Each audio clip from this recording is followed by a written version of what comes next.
Hello everyone, my name is Nastassia Grimm from the University of Zurich, and I want to welcome you to my talk on the galaxy power spectrum in general relativity. This talk is based on our paper with the same name, available on the archive and published in JCAP. Now, as you are attending this workshop, of course, you're all already interested in large scales, and I will not have to convince you of their importance. So with upcoming surveys, we will measure the distribution of galaxies at high redshifts and on very large scales.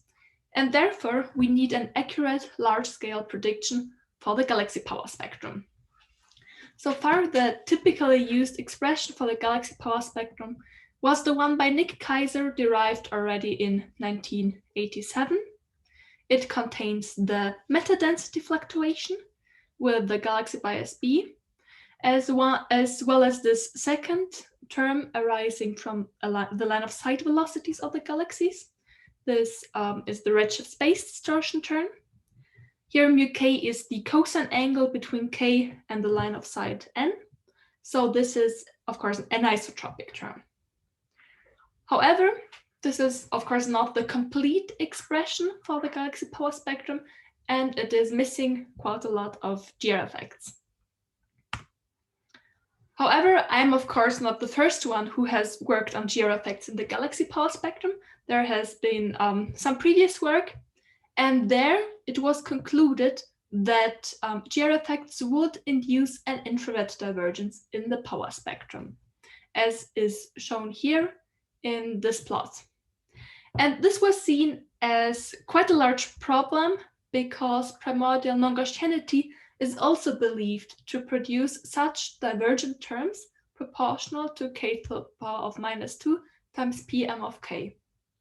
And therefore, GR effects would be a quite major contamination to that signal and potentially diminishing or destroying our chances of seeing those imprints from inflationary physics. However, in this work, we have showed that actually there is no infrared divergence from GR effects. If one considers all GR effects consistently, those divergent terms indeed vanish. And this is exactly what we would expect from the equivalence principle, as I will explain later, of course. However, as you can see here in this corrected plot, while there is no divergence anymore, there are still GR effects represented by non-vanishing, non-diverging terms that still alter the galaxy power spectrum at large scales. So with this, I have already summarized my main results, and now I will explain this in more detail. First, I will give a short overview over GR effects in galaxy clustering. Then I will define the theory power spectrum and talk about its relation to observations. I will then discuss this issue of infrared divergence, how it vanishes, and also how it relates to the equivalence principle. Finally, I will show you some numerical results and end with a summary and outlook. So all of you are already familiar with GR effects, so I will give a very short review of GR effects in galaxy clustering. So if we observe the galaxy number density, what we do is that we take the galaxy number count in some small observed volume. And to get this observed volume, one needs to take the observed redshift and the observed angular coordinates within the survey. However, as you all know, the observed redshift and also the observed angles are altered by GR effects. And therefore, the observed number density is not equal to the physical number density. First of all the galaxies, as well as the observer, have line of sight velocities that needs to be taken into account. This, in particular, also leads to redshift space distortions. Then, a photon can also gain or lose energy via the gravitational potentials at the source position or at the observer position. And finally, there is, of course, also gravitational lensing along the line of sight that alters the angular volume. Now, taking all these effects into account consistently leads to a rather complicated expression, which has been derived before. So let me just remind you, the first two terms that you see here, this is the standard expression, which leads to the equation by Kaiser. So it is the matter overall underdensity along with the galaxy bias, and the standard redshift space distortion term arising from the line of sight velocity. Then there are some additional line of sight velocity terms evaluated both at the source position and at our observer position. And then there are also some additional potential terms, again evaluated both at the observer and at the source. And finally, there are some terms evaluated along the line of sight, in particular this term here, which probably seems familiar as it is just the standard lensing term. Okay, so again, this has been derived before, so you can look up more details in the papers here. In this work, we simply applied this equation. We started from the equation and then calculated the theory power spectrum. And I will define this next, but first, there is one more thing that we need to do with the equation. We take it and then we split it into three different contributions, those evaluated at the source position, at the observer position, and along the line of sight. And then we also Fourier transform all the perturbations. So if we just look at the first line here, which are the source terms, then we see that there are these terms here, which again just correspond to the standard expression derived by Kaiser. However, there are some additional terms proportional to 1/k and 1/k squared that arise from general relativistic effects. So these are the terms that seem to lead to a divergence due to the factors of 1/k and 1/k squared. However, I will comment more on this apparent divergence later. Then there are also the observer terms, again, proportional to 1/k, 1/k squared, and as well some non-local terms evaluated along the line of sight. Now you can see that there are all these contributions A, B, C, D, E, F, G here. So it is of course not relevant to follow this talk to know exactly what they look like. I have written down A and B as an example. As you can see, they simply they depend on the values of the growth functions at the specific redshifts. And also, of course, here the dm appearing in the standard part of the expression is just the meta growth function. Okay, now coming to the definition of the theory power spectrum. So in theoretical work, we describe a perturbed quantity such as the matter over underdensity and its evolution with respect to a conformal time coordinate eta z. This means that we describe the perturbed quantity given a fixed conformal time parameter, so we describe it on a hypersurface of simultaneity. So this is also what would happen in a numerical simulation, where I just take my quantity with my initial conditions and some initial time, and then I just evolve it time step by time step. And then if I take a snapshot of this simulation at one specific step, I would basically get how the perturbed quantity looks like on a hypersurface of simultaneity. However, observationally, of course, this full hypersurface is not available. In observations, we can only look back on the past light cone, which will then intersect many of these hypersurfaces. So to represent these different concepts, we have defined two Fourier modes, the observed Fourier modes and the theory Fourier mode. The observed Fourier mode is simply the Fourier transform on the observed light cone. So the Fourier transform of the observed galaxy fluctuation. The theory Fourier mode, however, is a decomposition defined on the hypersurface of simultaneity. And here we can see that in the theory Fourier mode, there is still a dependence not only on eta z, the confounded time coordinate, but also on the direction n. And this angular dependence is actually exactly what gives us an anisotropy as it appears in the standard expression by Kaiser. Now, with this, I can establish a relation between the observed and the theory Fourier mode simply by combining the two definitions. And likewise, I can establish a relation between the observed power spectrum and the theory power spectrum.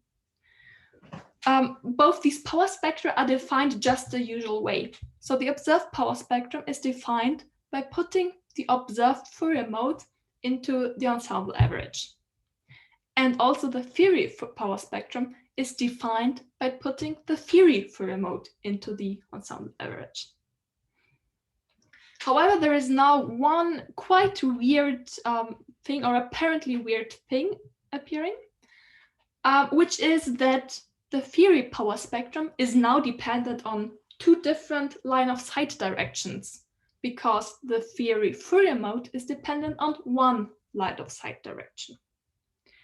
This might seem strange, because what would even be a power spectrum dependent on two different directions?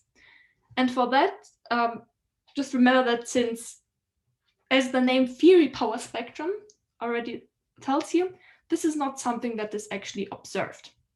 This is just a mathematical concept that is an intermediate step in calculating the observed power spectrum. However, this does not mean that the theory power spectrum would have no meaning whatsoever.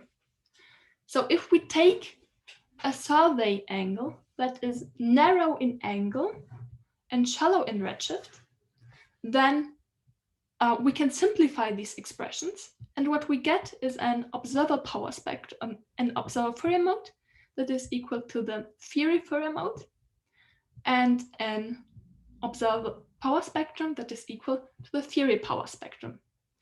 And here, since we are talking about a narrow survey, this means that we can reduce our survey to just one line of sight direction, which is exactly what we have in the standard Kaiser expression. We also have an anisotropy there that is defined with respect to one line of sight. However, in reality, surveys can be quite extended.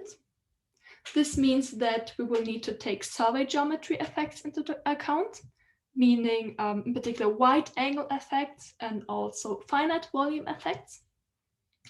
And this is what is then represented by the observer power spectrum.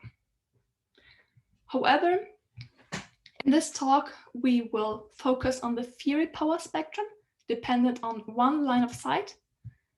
We will not deal with those wide angle and finite volume effects. Now, the theory power spectrum can be calculated relatively easily from the variance of the galaxy fluctuation. So here I calculate the variance, and I just set in the definition of the theory Fourier mode. And then by setting in the definition of the theory power spectrum, I arrive at this equation. And maybe this seems quite strange to you, like still like a meaningless mathematical concept, But it is not, because as we will see, it recovers the standard expression by Kaiser, and it also corresponds well to previous work on GR effects in the galaxy power spectrum. And the good thing about the sphere power spectrum is that it allows a theoretical investigation of GR effects without having to specify for a specific survey geometry, which of course brings a lot of numerical complication. However, at some point, of course, one needs to calculate the observed power spectrum if one looks at the specific survey. And for that, the theory power spectrum is an intermediate step. Okay, now coming to the calculation. A few slides ago, I split the galaxy fluctuation into source, observer, and non-local terms. And similarly, I can split the power spectrum into the source power spectrum, the observer power spectrum, the non-local one, and all the cross power spectra. Just to be clear, from now on, whenever I say power spectrum, I just mean the theory one. Okay, to compute the power spectrum PS of the source terms, I simply take the variance of the source terms.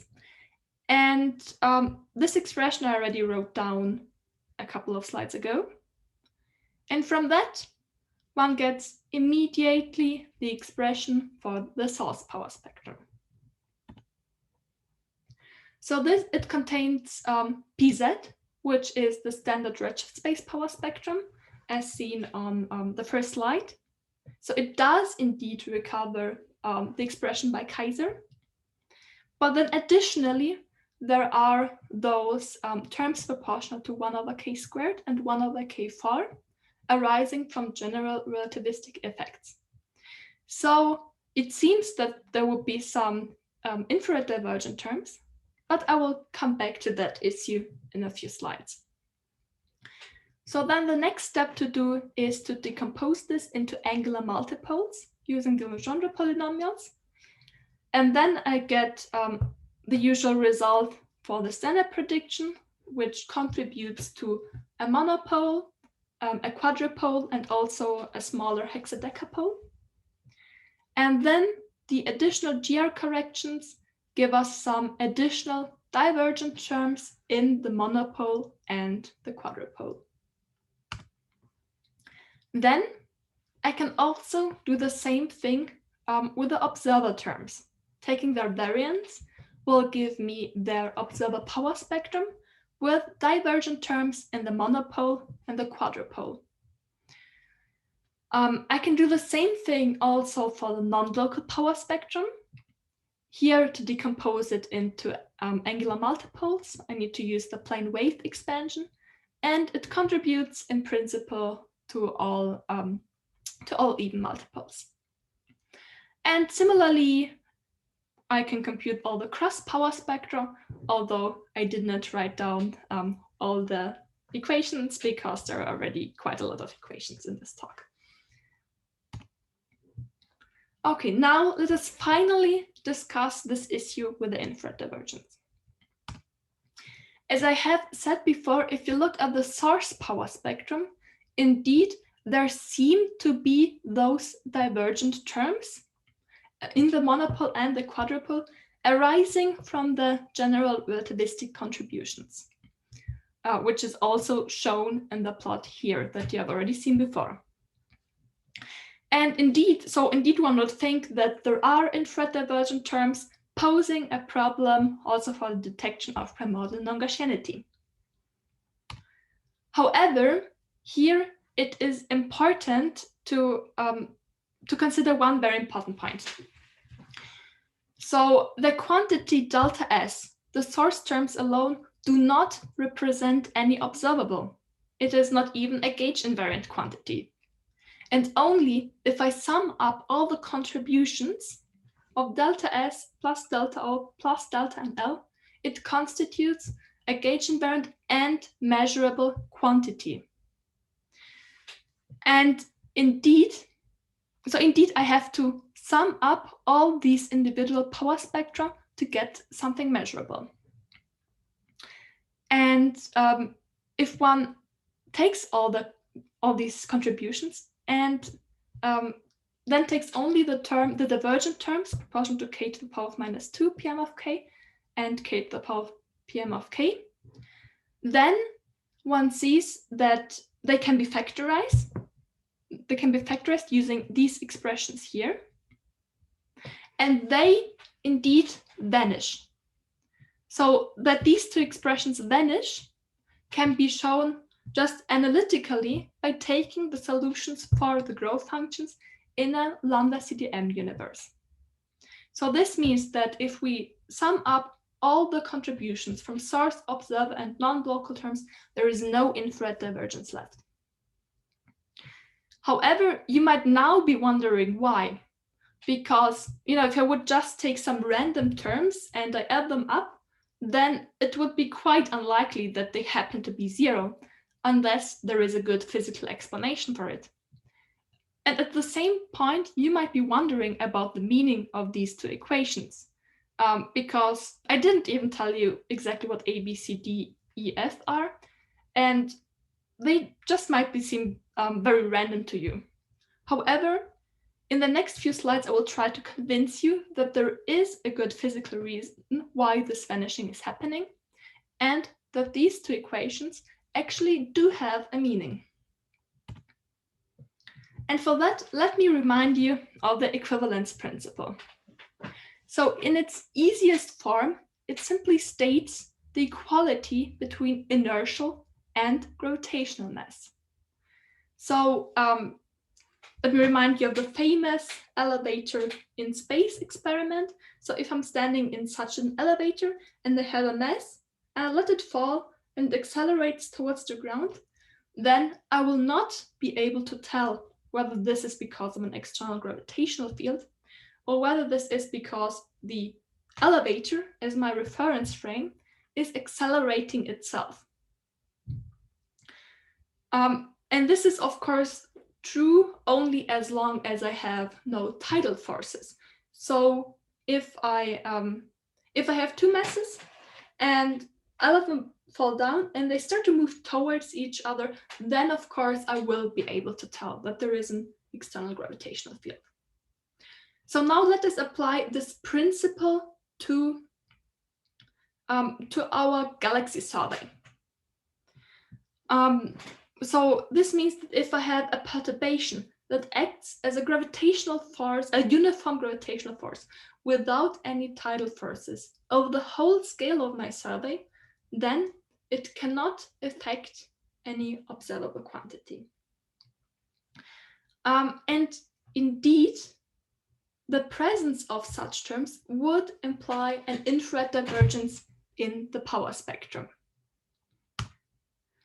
So here I've written down the same argument, but with equations. So if I take my gravitational potential and I expand the exponential in terms of k times r, then the first two terms in the expansion will be the uniform potential and the uniform gravitational force that do not yield any tidal forces.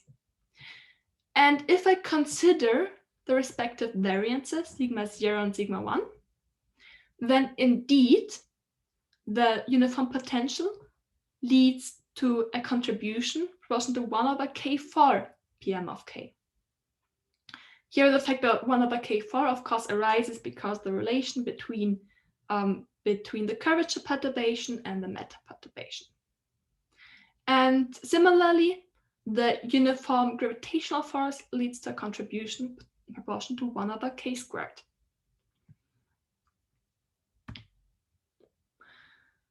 So maybe you're still not fully convinced of this relation between the vanishing of the infrared divergence and the equivalence principle. So now let me point out one more thing. It was already shown in previous work that the full expression for the galaxy fluctuation is compatible with the equivalence principle. So if I isolate the contribution of psi 0 and psi 1 in the observer terms, and the source terms and the non-local terms, and I sum them up, then they do yield exactly 0. And this would not be true if I, for example, take the contribution of the source terms alone. And indeed, if I rewrite this equation, then I find that it is equivalent to this equation, which ensures the vanishing of psi 0, and this equation, which ensures the vanishing of psi 1.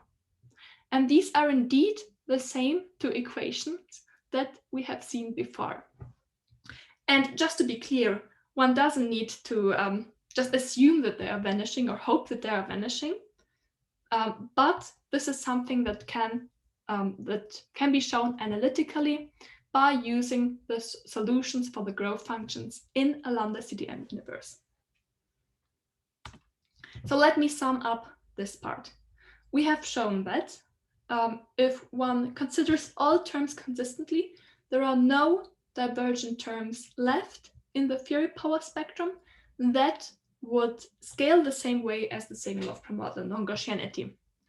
And after showing this, we have also provided a physical explanation by establishing this connection to the equivalence principle. However, even though the divergent terms are vanishing, there are still non-vanishing, non-divergent terms that alter the galaxy power spectrum on large scales, which I will now demonstrate in the numerical results section. For the numerical calculations, we have computed the monopole, quadrupole, and hexadecapole, comparing the full GR expression to the standard redshift space prediction. To illustrate the redshift dependence, we have evaluated them at a lower redshift, z equals 0.5, and a higher redshift, z equal 2.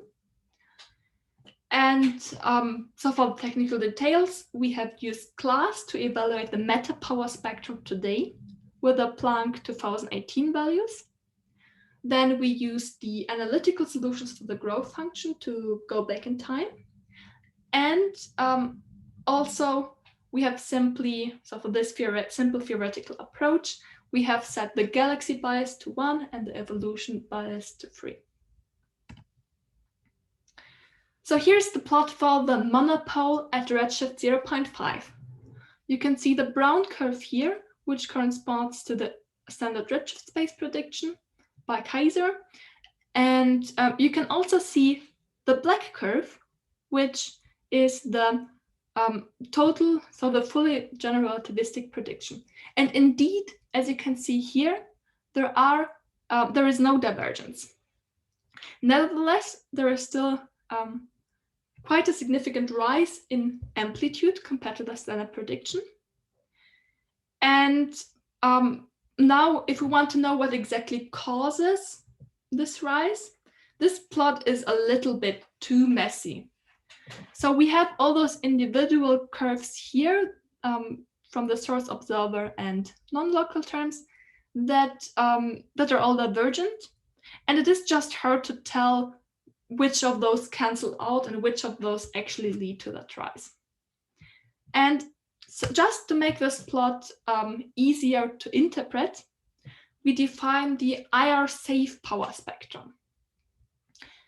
So that just means that we discard all the divergent terms because anyways, they do not contribute to the total power spectrum. And this way, the source power spectrum gets equal to the standard prediction, and the observer power spectrum fully vanishes. And then we can also, by expanding the spherical Bessel functions, we can also remove the divergent terms from the non-local power spectrum. Now, after doing this, the plot looks a lot nicer. Note that, of course, since we only discarded the divergent terms, nothing changes in the total power spectrum. However, now we can see that the only significant correction to the standard prediction arises from the source observer cross power spectrum. So the observer power spectrum itself vanishes, meaning that it only consistent auto-divergent terms.